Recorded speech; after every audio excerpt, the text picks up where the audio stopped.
estamos aquí en Género y Política. Estamos a nada de empezar con el programa. Hoy vamos a tener a Angélica de la Peña, una invitada de lujo que nos va a venir a platicar sobre alertas por violencia de género, feminicidios y todos estos temas que hoy en día 25 Día Naranja y todos los días, por supuesto, tenemos que tratar. Vamos a estar también en nuestro recetario político. No te pierdas la receta del día de hoy, que está buenísima, así que tente listos papel y pluma para que puedas anotar la receta. No se muevan, ya vamos a empezar Género y Política. 3 segunditos comerciales, ya saben el intro, y ahorita empezamos. Regálenos un like, compártanlo, córranle, avísenle a la comadre y a su hermana, a su prima, a su tía, que ya estamos por empezar Género y Política. Dennos un like, su carita triste, carita feliz, pero compártanos para que muchos vean el programa. Ya estoy viejita, ya vamos a empezar. Próxima estación, Género y Política, correspondencia con la igualdad y la defensa de los derechos de las mujeres. ¿Estás lista? Porque en unos segundos va a comenzar Género y Política, donde encontrarás la información necesaria para construir y ejercer tus derechos. ¿Estás buscando fortalecimiento, empoderamiento y liderazgo político? Entonces, estás en el lugar correcto. Ya vamos a empezar. ¿Qué dices? ¿Nos acompañas? Amigas y amigos, bienvenidos todos a una emisión más de su programa Género y Política. El día de hoy, como cada 25 de mes, pues tenemos un programa especial que, como todos nuestros programas, va a estar buenísimo. Hoy, quiero que sepan, tenemos una invitada de lujo. No tengo que hacer más presentación. Fue senadora de la República, una militante, defensora de los derechos humanos de las mujeres y sobre todo también de las niñas, Angélica de la Peña. Muchas gracias por estar con nosotros el día de hoy. ¿Cómo estás hoy? Muy bien, Gaby, pues muy honrada de que me hayas invitado a este programa. No, pues gracias. El día de hoy, amigos, como ustedes saben, Día Naranja. ¿Qué es Día Naranja? Amigas, por ahí nos estaban preguntando, ¿por qué Día Naranja? Ahorita vamos a resolver esa duda. ¿Por qué Día Naranja? ¿Por qué naranja? Era morado, yo tenía mi closet lleno de zapatos y de camisas y blusas moradas y me la cambiaron. ¿Por qué? ¿Por qué es eso? ¿Por qué naranja? ¿Por qué celebramos, conmemoramos y hacemos actividades todos los 25 de mes? Mira, Naciones Unidas, a partir de que transforma UNIFEM en ONU Mujeres, determinó que cada 25 del mes se recordara que hay que trabajar para lograr erradicar la violencia de género contra mujeres y niñas. No solamente los 25 de noviembre, que es el día que se conmemora el Día Internacional contra la violencia hacia las mujeres y las niñas. Me parece que el definir el color naranja, para distinguirlo incluso del 25 de noviembre, tiene que ver con una propuesta más propositiva. Y además, recordárnoslo cada mes significa que no nos esperemos a cada año para saber, para cuantificar, para hacer un balance, para hacer una evaluación de cómo está en el mundo este terrible delito que, pues, como todas y todos sabemos, desgraciadamente cobra muchísimas vidas de mujeres, de adolescentes y de niñas. Creo que el problema de la violencia contra las mujeres y las niñas sigue siendo uno de los graves problemas que afectan los derechos humanos de las mujeres y las niñas, y necesitamos recordar cada 25 de cada mes a los gobiernos que tienen que esforzarse más precisamente para trabajar en la atención, prevención, sanción y erradicación de este terrible mal. Pues ahí la problemática que tenemos, no nada más en el país, sino en el mundo, pues es muy grave. Yo quiero comentarles algo que es muy importante. Angélica, la senadora, yo le digo, sigo diciendo senadora porque así nos quedamos todos, pero no fue gratis, fue porque realmente su trabajo fue muy fundamental, fue muy importante, y nada más y nada menos, la Ley General de Acceso de las Mujeres a una Vida Libre de Violencia. Ahí de verdad que la participación fue fundamental, porque estamos nada más y nada menos que con una de las personas que la redactó, junto con Marcela Lagarde, sí, una feminista muy destacada que la verdad ha aportado mucho a la situación. Cuéntanos, ¿para qué nos ayuda esta ley? Bueno, esta es una ley federal, aunque también constituye, por ser una ley general, una ley tipo que delinea propuestas para que sean contempladas en los congresos locales, en sus respectivas leyes locales en esta materia. Nosotras hicimos esta ley justo en la 59 legislatura, estamos hablando del año 2000 al 2006, al 2003, y nos parece muy importante porque armonizamos la Convención Belén do Pará, es decir, remontamos esa inercia en el país de que la violencia contra las mujeres solamente se padece en el ámbito familiar, con la pareja.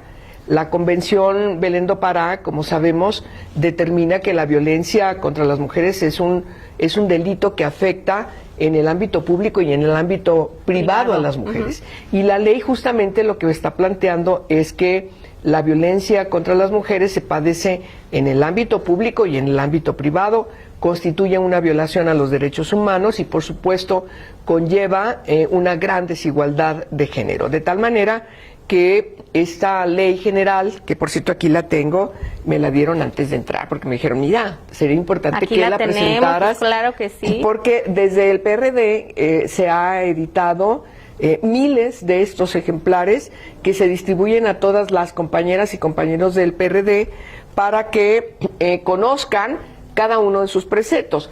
Esto que estoy enseñando aquí es uno de los temas programáticos que están en el programa y en la línea de acción del PRD. Nos distingue a este partido la lucha contra la violencia hacia las mujeres y las niñas. Me parece que eso es muy importante que esté definido en el programa del PRD. Y claro, eso quiere decir que quienes llegan a los ámbitos de gobierno se tienen que obligar a cumplir cada uno de estos preceptos. No es fácil, porque el problema que se padece es un problema ancestral, deriva de que las mujeres no estamos reconocidas como sujetas de derechos. Siempre se nos ha visto como mujeres que somos tratadas como objetos. Y desde tiempos de... Estoy hablando desde el origen de la humanidad. Sí. Desde el origen de la humanidad. Y tiene mucho que ver porque las mujeres estamos circunscritas al ámbito privado, al ámbito doméstico por nuestra característica de ser mujeres, porque nos embarazamos, porque tenemos hijos, porque lactamos y porque siempre hemos estado desde el origen de la humanidad cuidando a la prole. Siempre en la etapa fértil. En ese rol. Y entonces eso nos ha llevado desde las primeras menstruaciones, tú te imaginas, en los primeros... No, qué difícil ha de haber sido. ¿Cómo? Desde las organizaciones tribales hasta las primeras conformaciones de Estado en el mundo, en las distintas partes del mundo, las mujeres hemos estado circunscritas a estar embarazadas, a estar lactando, a volver a estar embarazadas y estar siempre al cuidado de la prole. Los hombres, por el contrario, salen a la cacería, salen a buscar el sustento, salen a enfrentar al enemigo, es decir, enfrentar las condiciones adversas incluso del clima, qué sé yo.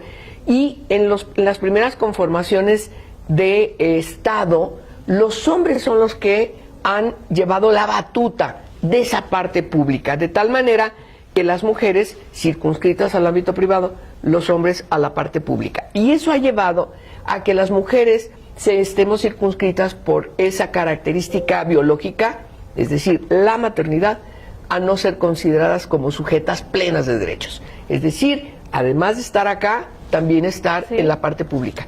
Pasaron muchísimos años, centenas y centenas de años, y apenas en el siglo pasado, a finales del siglo antepasado, los primeros movimientos de mujeres exigiendo nuestro derecho al voto y después otros derechos, hasta que finalmente se descubre, afortunadamente, la píldora anticonceptiva, y eso determina también la planificación de la familia. De tal manera que las mujeres empiezan a acceder a la educación, empiezan a acceder a las universidades, a asumir otras responsabilidades distintas a la atención de la familia, y entonces poco a poco también influimos desde el siglo pasado a que las leyes empiecen a cambiar en el mundo. En caso de México, pues hemos logrado que en el cuarto constitucional se reconozca que el hombre y la mujer son iguales ante la ley, desde 1975, por ejemplo. Pues fíjate que ese camino tan difícil del que nos hablas, que es una cuestión de mucho tiempo que se remonta, sí, ha generado también que la violencia hacia la mujer también vaya incrementando. El camino yo me acuerdo cuando las sufragistas, el modo en que se les oprimía a las mujeres por intentar defenderse, por intentar alzar la voz y exigir sus derechos, pues tampoco es nuevo. Pero lamentablemente, no solo en el mundo, sino en el país, pues la violencia hacia las mujeres, hablando ya en un término, los feminicidios, que también por ahí el término feminicidio, Marcela Lagarde fue la que nos acotó, que es un asesinato con dolo hacia una mujer, porque por ahí decían, es homicidio, es lo mismo que feminicidio, no es lo mismo. Y en 13 estados del país, solamente en 13 se ha activado la alerta por violencia de género, cuando en el país el índice de feminicidios pues es muy alto. 2 de cada 3 mujeres en el país sufren algún tipo de violencia, la que sea. 8 mujeres, me parece que la cifra ya aumentó porque ya me ha quedado en 7, pero 8 mujeres son asesinadas todos los días. Entonces, 13 alertas de género. ¿Por qué sucede esta situación? ¿Sí han funcionado realmente o qué es lo que se tiene que hacer el partido? ¿Qué está proponiendo en este sentido? Bueno, primero nada más aclarar por qué feminicidio.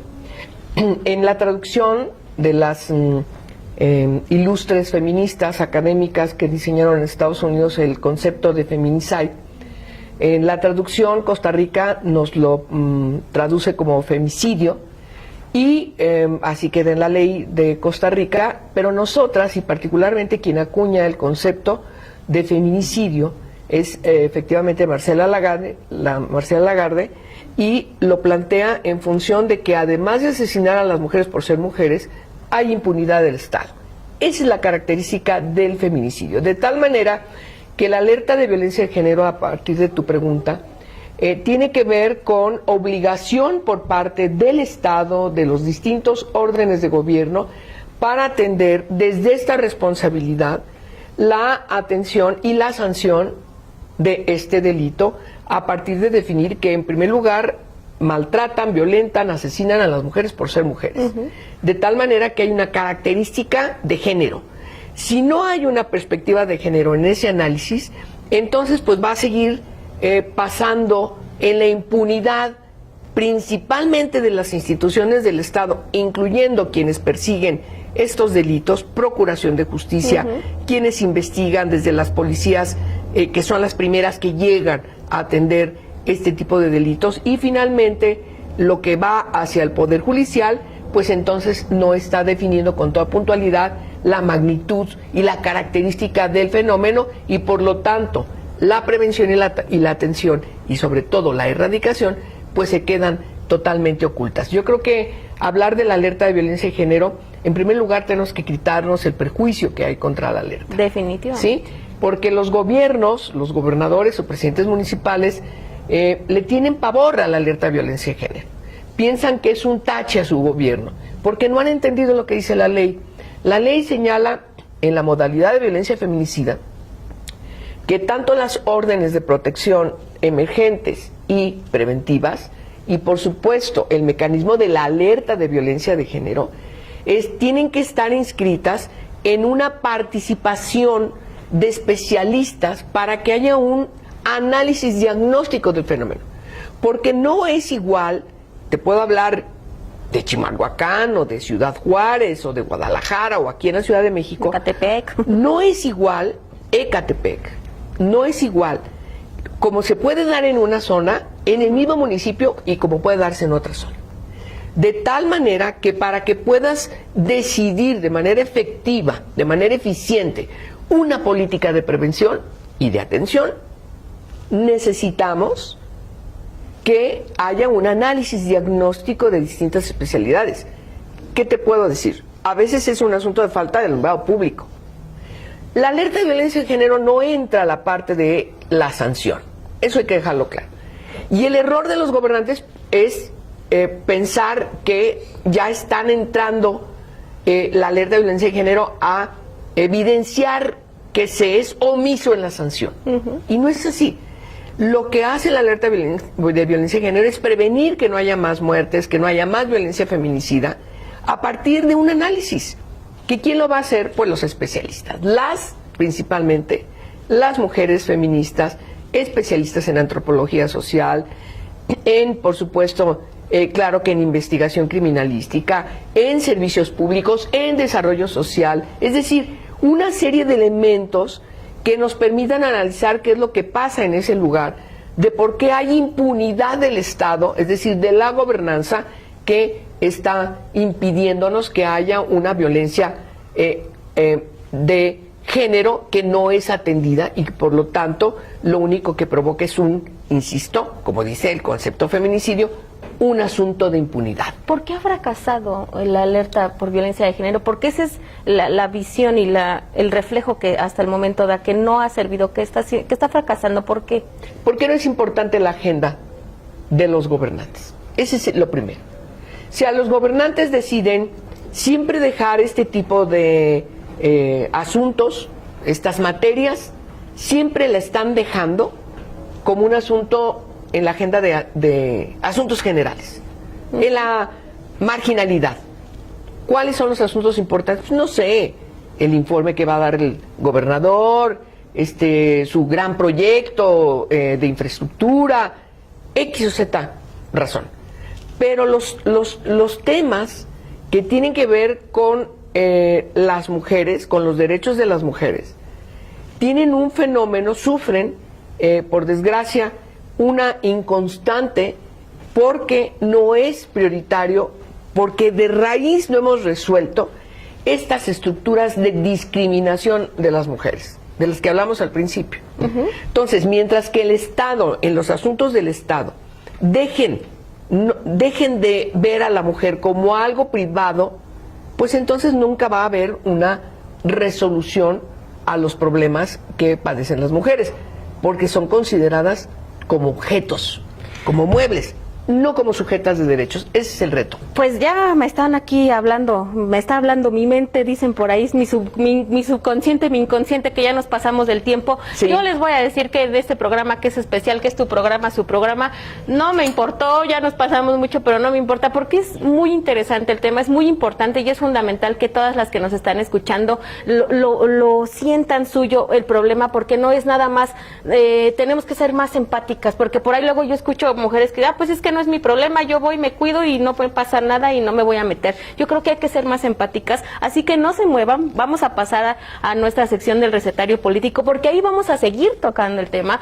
No ha fracasado, no ha funcionado, pero ¿qué sigue? ¿Qué hay que hacer? Síganos en las redes sociales, regálenos un like o uno o dos, ya me está cayendo por ahí, ya me están cayendo los likes muy guapos. Síganos en las redes sociales, comenten, mándenos sus sugerencias, sus pláticas. Miren, ya me mandaron un guiño por ahí, alguien me anda coqueteando por ahí, eso no se vale, ¿eh? Mándenos sus comentarios, qué temas quieren que se traten, sus dudas, si tienen dudas en este momento sobre el tema que se está tratando, también escríbanos.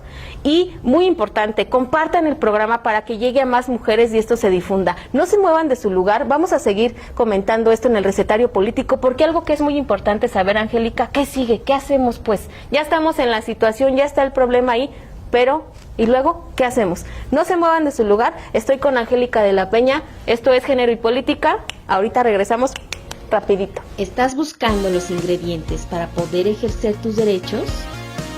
Llegaste al lugar correcto. Estás a nada de entrar al recetario político. ¿Ya tienes tu pluma y una hoja? Bienvenida al recetario político. Amigas, pues ya estamos aquí en la parte que a mí, yo la verdad siempre lo voy a decir, es mi parte favorita en el recetario político, en donde ya nos convertimos en unas chefs. Alguien nos comentó por ahí, yo quiero por ahí rápido, que ¿por qué a la cocina? ¿Por qué las mujeres a la cocina? ¿Y por qué no? Hay que dejar de etiquetar las cosas. Yo conozco hombres cocineros que son buenísimos, la verdad, mujeres que son buenísimas, pero aquí no vamos a ser de comer. Aquí estamos haciendo una receta política y aunque, digo, si nos hacemos también un huevito porque es muy temprano y vamos a desayunar, no pasa nada. Hay que romper ese estereotipo de que si el rosa, las niñas rosa, el niño azul, yo puedo usar azul y mi hermano puede usar rosa y no pasa absolutamente nada. Así que yo estoy defendiendo mi sección, el recetario político, que además, gracias por sus comentarios que han sido muy buenos, que les ha gustado mucho, síganos escribiendo. Ya estamos aquí, ya empezó el recetario político y estamos con Angélica de la Peña. Estábamos platicando hace ratito justamente de que las alertas por violencia de género han fracasado un poco. ¿Qué se tiene que hacer? ¿Cómo tienen que hacer las que están gobernando, un presidente municipal, una regidora, un diputado, para exigir que se cumpla? ¿Cuál es la fórmula ahí? Bueno, gracias por el recetario. Yo creo que un tema como este es complicado que tú digas tienes un recetario. Parece que el mejor recetario es la ley. La ley especifica los pasos que hay que hacer. Sin embargo, creo que es importante señalar, en primer lugar, lo primero es que la violencia no es un estado natural, ni normal, ni aceptable, que tenga que seguirse ni solapando ni aceptando. Me parece que eso es lo primero que tenemos que decirle a las mujeres que nos están viendo, que no acepten ningún tipo de violencia contra ellas. Eso No permitirlo. No permitirlo. No permitirlo. Segundo, me parece que es necesario buscar siempre no estar solas. Es muy importante organizarse, buscar dónde tienen empatía, dónde tienen asesoría, dónde tienen apoyo, dónde van a sentirse protegidas. Esa es la otra parte, digamos, importante, que luego las leyes no nos lo dicen. Nosotros tenemos que buscar dónde te sientes bien, dónde te van a escuchar, dónde te van a apoyar. El problema que sufren muchas mujeres con la violencia de género es que en sus familias, incluso parte cercana de sus familias, le dicen: aguántate, ya te casaste, tienes tu cruz. Ahora se aguanta. Aguántate al jefe porque te puede correr, aguántate al vecino. Te querías casar, ¿no? Pues ahora aguántese. ¿Cómo? Ese tipo de cosas me parece que son inaceptables. Definitivamente. Y entonces el segundo paso es buscar dónde te sientes bien. Buscar dónde te sientes abrigada, dónde te van a escuchar. En tu círculo, busca tu círculo cercano, más empático, para finalmente ir a la tercera cuestión. Es decir, salir de ahí y buscar el apoyo de la ley.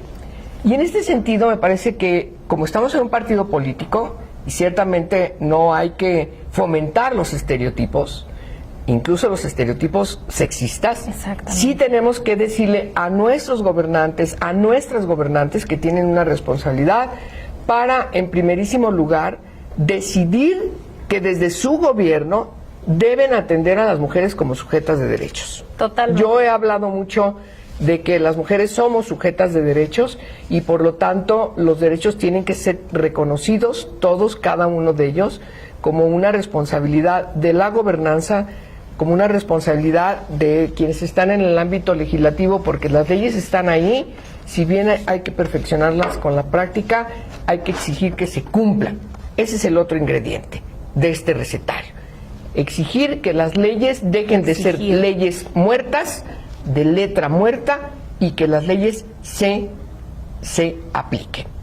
Si hay que reformar, me parece que hay que reformar, pero yo conozco todas las leyes en las 32 entidades y francamente, junto con la ley federal, no tienen desperdicio.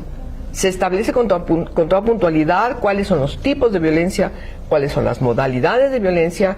En las modalidades de violencia se especifica dónde se padece, en la comunidad, institucional, comunitaria, ya lo dije, educativa, laboral, feminicida y por supuesto también la del ámbito familiar. De tal manera que tenemos que, parte de este recetario, Gaby, es recordarles a las mujeres que tienen derechos. Y que los conozcan. Y un importante es tener acceso a una vida libre de violencia. De tal manera que termino diciéndote una última receta. Hay que hacer un balance y el PRD tiene que trabajar junto con los distintos liderazgos de hombres y mujeres para que, insisto muchísimo, este asunto no sea un asunto marginal, sino sea un asunto preponderante de la agenda pública del país, porque ni más ni menos somos el 52% de la población. Ay, no más. Tú acabas de decir en el segmento anterior cuáles son los datos estadísticos de cómo está la violencia contra las mujeres. Y entonces hay que trabajar para que eso no acontezca. Y en el caso del feminicidio, pues yo creo que lo importante para el PRD es seguir insistiendo junto con otras organizaciones, particularmente vincularnos con las organizaciones de la sociedad civil, con académicas, con el movimiento feminista para seguir insistiendo que el feminicidio es un delito grave, un delito que no se puede dejar a un lado. Este delito tiene que atenderse con la prioridad que nos exigen, que nos reflejan los datos estadísticos. Y entonces me parece que la justificación de que como todo el país sufre violencia, pues entonces es normal y entonces estamos adentro de las estadísticas de la violencia. Me parece que no. Hay que definir con toda puntualidad que la violencia de género contra mujeres y niñas es inaceptable, hay que luchar contra ella, hay que exigirle a quienes están en los espacios de gobierno a que cumplan con su responsabilidad y nosotras a seguir trabajando en visibilizar este grave problema contra las mujeres que afecta, ya habíamos dicho, sus derechos humanos y por supuesto detiene el camino hacia la consolidación de la igualdad sustantiva que necesitamos garantizar, perseguir esta utopía hasta que se haga realidad como lo plantea el programa del partido.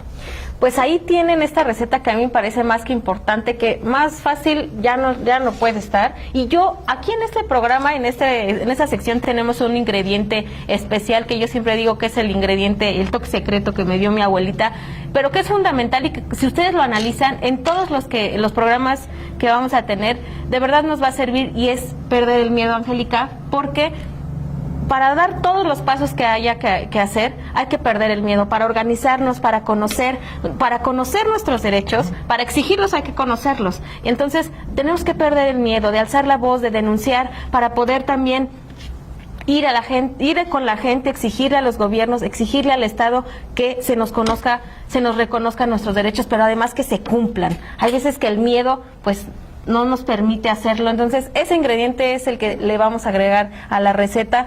Anótenlas, pero sobre todo estudienlas, analícenlas, organícense, compartan esta información porque de verdad que es muy importante que la tengan.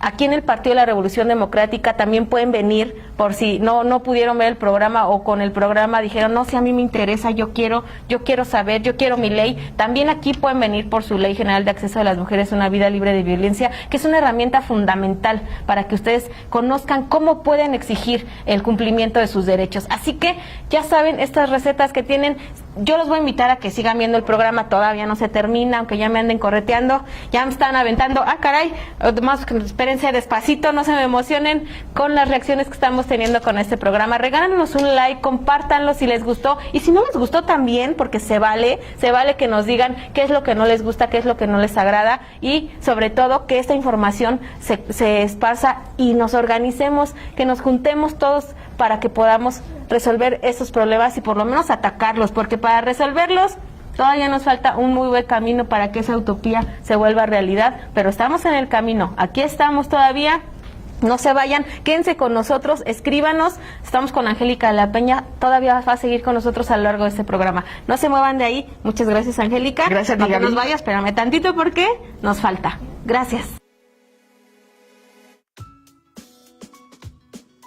Me pide Gaby que recomiende un libro. Les voy a recomendar, me parece que uno de los libros más importantes, un texto que nos permite entender desde el punto de vista académico, pero también desde el punto de vista de la práctica a partir de un análisis diagnóstico de la violencia contra las mujeres, sobre todo de la desigualdad de género, lo que desde mi punto de vista es uno de los textos fundamentales justamente para poder entender por qué estamos señalando que las mujeres sufrimos desigualdad precisamente por ser mujeres. Este libro es de la doctora Marcela Lagarde y de los Ríos, es su tesis de doctorado, lleva varias ediciones porque, insisto, es un libro de lectura indispensable. Se llama Los cautiverios de las madres esposas, presas putas y locas. Lo pueden encontrar en cualquier librería, también en la librería de la UNAM, y me parece que incluso lo pueden pedir por internet. Ese es el libro que recomiendo. Ahora bien, me piden que dé un último mensaje respecto de los valores que tendríamos que impulsar, lo que tendríamos que caracterizar precisamente para avanzar en la comprensión de por qué señalamos que la violencia contra las mujeres es una violencia que tiene que terminar, tiene que erradicarse, y en ese sentido, cuando hablamos de la erradicación de la violencia de género, tiene que ver con entrar a las raíces del problema. Si no, no lo vamos a poder entender. No es analizar solamente la coyuntura de los datos fríos que nos señalan que existe feminicidio, que cada año pareciera es incontrolable, no hay una sanción, no hay una política de prevención, no hay políticas de atención más que marginales, y sobre todo porque lo realizan algunas organizaciones de la sociedad civil desde algunos refugios que sobreviven en condiciones terribles por la falta de apoyos, pero creo que es importante ubicar con toda precisión, como nos lo señalan todos los tratados en materia de derechos humanos de las mujeres, que la discriminación por la condición de género tiene que ver con la deconstrucción de las raíces de las estructuras sociales, no solamente la cultura, sino de las estructuras sociales que justamente determinan esta discriminación, en las que se funda esta discriminación. Yo oigo mucho hablar de que hay que cambiar la cultura, pero ¿saben qué, amigas, compañeras? No es un asunto de cambiar la cultura. La cultura simplemente es una forma de ser, de pensar, de reaccionar. La cultura tiene su fundamento en estructuras sociales que tienen que cambiar. Por eso es tan difícil enfrentar la discriminación contra las mujeres y las niñas, porque está enraizada en las estructuras sociales, insisto, de la humanidad. De tal manera que el trabajo es un trabajo que necesita perseverancia, pero sobre todo necesita del conocimiento. Si no conocemos, si no entramos, sobre todo quienes estamos en los espacios de poder, y ese es el mensaje que doy a las compañeras y a los compañeros que están en espacios de poder, si no se entra a la deconstrucción de esas estructuras sociales, entonces no vamos a poder determinar los cambios que necesitamos. Y finalmente, a las compañeras, como se dice coloquialmente, las compañeras de a pie, las compañeras de carne y hueso, las que no están en los espacios de dirección, no están en los espacios de decisión, no están en los espacios de poder, pero sufren todos los días todas estas diversos tipos y modalidades de violencia. Les digo, y ese es lo último mensaje de esta entrevista que me permitieron estar aquí con ustedes: no se sientan solas. Hay que buscar siempre la organización empática que te permita, en primer lugar, comprender que tú eres víctima, que tú no eres responsable de esa violencia, que tú no te has portado mal, que no te ha faltado otorgar, que no es normal la violencia de género, que no es normal que tu jefe te diga mijita, amorcito, y te ponga la mano en la espalda, que no es normal que en la calle te estén disque piropeando, pero al mismo tiempo te están comiendo con la mirada a punto de, literalmente, si hay oportunidad, violarte. Que no es normal que adentro de tu casa, el lugar que debiera ser el más seguro de tu vida, estar en tu hogar con seguridad, no es normal que llegues y estés siempre en la zozobra de que puedes sufrir algún tipo, alguna modalidad de violencia. No es normal que a tus hijas, que a tus hermanas, que a tu madre tengan que aguantar algún tipo de violencia.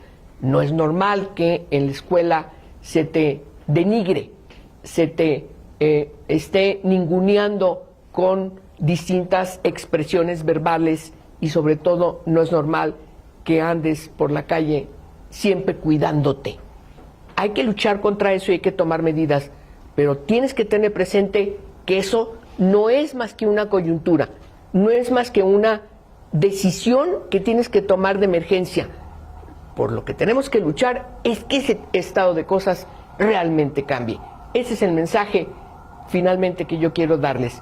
No es normal y hay que cambiarlo, porque somos mujeres sujetas de derechos y porque esos derechos nos obligan a seguir luchando junto con otros hombres, junto con otras mujeres, para que tengamos el acceso, como nos lo merecemos, a una vida libre de todas formas de violencia.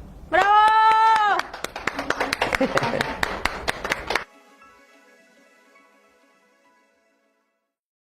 Pues ya estamos de regreso, ya se nos acabó el recetario político, pero no el programa, así que no se vayan. Están ahí para los que no nos estaban sintonizando, pero ya están viéndonos. Estamos hablando sobre temas del día 25, porque como ustedes saben, todos los 25 de mes se conmemora y se realizan acciones en el Día Naranja. Por ahí nos estaban preguntando hace ratito, incluso aquí, todo nuestro equipo de producción, quiero que lo sepan, también se interesan en el tema porque nos hacen preguntas también ellos, y yo la voy a replicar, que por allá nos la hicieron, que nos ayudaras con esto. Ya hicieron la receta, ya nos escucharon, ya siguieron los consejos y llegaron al punto de denunciar, de levantar la voz en un MP. Sí. Pero ya ven que casi no pasa a veces, sí, ¿verdad? No les hacen caso, les dicen, sí, si no viene usted con la ropa bien rota, con la boca sangrada y casi muerta, pues pa' aquí no pasó nada. Sí. O cosas, situaciones que es real, que a veces una se enfrenta, ese es otro, ya siente una que va avanzando en el camino, que ya perdió el miedo, que ya se nutrió de información, que ya tiene las herramientas y el conocimiento, que trae su ley en la mano, pero ahora ¡zas! Llegas y otro cerrón de puerta, porque no viene usted en esas condiciones, no vale, no pasa nada, y casi si no llega usted con una ambulancia en mano, pues no le vamos a hacer caso. ¿Qué hay que hacer ahí, Angélica? Pues mira, incluso llegando así, los ministerios públicos no te atienden.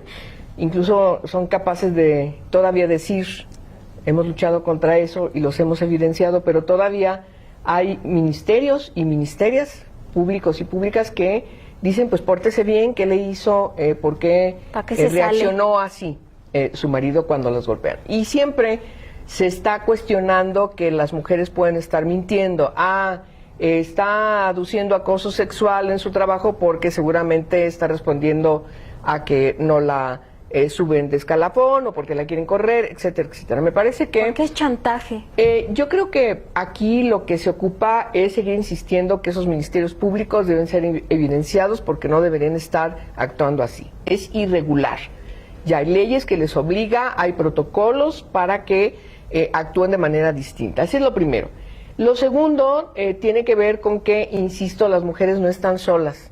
Las mujeres tienen que entender que la violencia de género es un delito y tienen que recurrir a las organizaciones que las protejan. No es un tema fácil, es un tema muy peligroso. Mira, te voy a poner un ejemplo, una anécdota.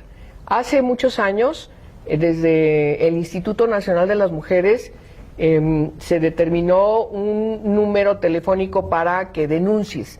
Y nosotras, yo entonces era consejera jurídica, consejera consultiva de la Junta de Gobierno del Instituto Nacional de las Mujeres, y cuestionamos qué va a pasar, qué tienes como instituto después de que las mujeres usan el teléfono y dicen, a ver, yo sufro violencia y queda evidenciado esa situación. Si no hay condiciones por parte de los gobiernos para proteger de manera debida a las mujeres, las pones en una situación de vulnerabilidad. Así y es. eso me recuerda, en 2004, es muy importante, en el análisis de la violencia feminicida en el país, lo que se evidenció respecto de este análisis diagnóstico que emprendió Marcela Lagarde, presidiendo la Comisión contra el Feminicidio en la Cámara de Diputados, es de que seguramente en el balance Chihuahua y particularmente Ciudad Juárez iba a ser el estado donde más impunidad y donde había más alta la violencia contra las mujeres. Dos sorpresas. En primer lugar, en ese entonces, el estado con más violencia era Nayarit, no era Chihuahua. Chihuahua estaba entre los 5 primeros estados, pero el primer lugar era Nayarit. Quiere decir que el problema era nacional. Y segundo, que en el caso de los feminicidios, del feminicidio en Sonora, el 60% de las mujeres asesinadas habían presentado una denuncia ante el Ministerio Público. Ahí es está. decir, No les hicieron caso. no estamos frente a una situación que tenemos que tomar con frivolidad. Las mujeres que presentan su denuncia están en una situación todavía más peligrosa, Así es. de más riesgo. Por eso es importante recurrir a las organizaciones especializadas, a las organizaciones feministas, a los refugios, a las organizaciones de protección de las mujeres, para que no estén solas, porque cuando presentan una denuncia, la inmensa mayoría de los casos se ponen en una situación de riesgo y de vulnerabilidad, y por desgracia, algunas de ellas terminan muertas, asesinadas, de tal manera que no es un tema menor, no se puede tratar con frivolidad, hay que seguir trabajando en él, hay que seguir viendo las partes más finas que no nos dio oportunidad este programa, pero me parece que los elementos generales sí están planteados para que se entienda que necesitamos mucho por hacer, hay muchas cosas que tenemos que organizarnos desde la colectividad, porque un problema de este tipo, el fenómeno de la violencia de género, tenemos que enfrentarlo como una política de Estado. Pues ahí está lo importante que es alzar la voz, pero sobre todo organizarnos, porque también esa vulnerabilidad a veces se perdería o se disminuiría un poco si lo hiciéramos juntas, si nos organizáramos y entre todas también nos echáramos la mano. Definitivamente es un tema que la verdad nos daría como para 3, 4, 5 o todos, acabarnos todos los programas, porque es un tema que requiere sí de mucho tiempo, de estarlo comentando, de estarlo analizando y sobre todo de estarlo conociendo, porque las herramientas que hay pues son muchas. Afortunadamente ya estamos avanzando mucho en ese tema, pero pues como todos los programas, en pues ya estamos llegando al final, ya nos están cortando el tiempo, qué gachos, oigan, ya siempre me andan a mí correteando, pero pues estamos llegando ya a la parte final. Yo quiero no terminar este programa sin antes agradecerte tu apoyo, agradecerte tu presencia que hayas regalado, porque sabemos que todas las mujeres ahorita hoy en día ya andamos así, y hoy Angélica nos regaló este ratito para estar con todos ustedes. Muchísimas gracias por estar con nosotros, Angélica. Gracias a ti, Gaby. Que para mí de verdad va a ser nuestra senadora eterna, porque todas las acciones y todo lo que hiciste, de verdad que no se nos va a poder olvidar. Así que para mi senadora Angélica, muchas gracias por estar con nosotros. Seguimos luchando, seguimos trabajando. Desde escríbanos, compartan el programa, denle like, muchos likes, muchas reacciones. Si les enojó, pues también, no, pues no nos lo haga, cara como de también se vale que nos cuenten. Bueno, qué lo nos sustituimos pasó. con Sí, caritas, reacciones, compártanos un like. No se pierdan el próximo programa. Recuerden que hoy es día 25, pero todos los días hay que hacer que la violencia se erradique, hay que hacer acciones que fomenten la participación de las mujeres, pero sobre todo que nos ayuden a que este problema disminuya y algún día se termine. Muchas gracias por estar con nosotros. Y los hombres cambien, porque los hombres son los que violentan. Entonces los hombres tienen que cambiar. Ahí es donde está el problema, ¿eh? Ojo, muchísimas gracias por estar con nosotros. No se lo pierdan. ¡Bravo! Gracias, Gaby. Muchas gracias.